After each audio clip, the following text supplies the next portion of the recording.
在地消息来看，昨伫咧新北市三峡有轿车拒绝警方的拿闸，佮驶车要弄警察，结果去互警方开枪弹车入着，车顶的驾驶双脚拢吊穿送病院。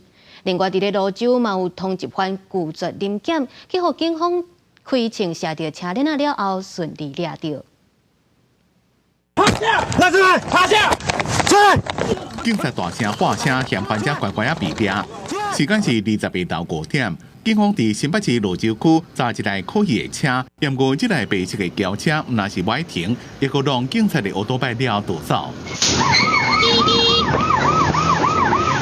警车伫咧后壁咧，看这台白色的轿车拢无想要停的意思，先对天顶开枪，结果对车的倒边后面开2枪，才抓到这个45岁县长的通缉犯。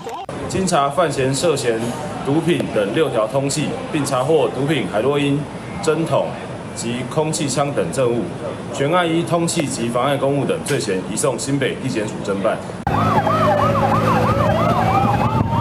20案第3劫也发生警察伫咧立嫌疑犯，警方发现一台 BMW 轿车挂假车牌，叫伊停落伊歪停，虽然连续开10枪，验过以外个嫌犯逃走，无看的人。下车！下车！验过17街牌，50分钟了，警方伫咧永国区大湖路找到停伫抗地顶头的这台轿车，22岁姓范的嫌犯双脚拢吊枪，想要叫伊的朋友来解救。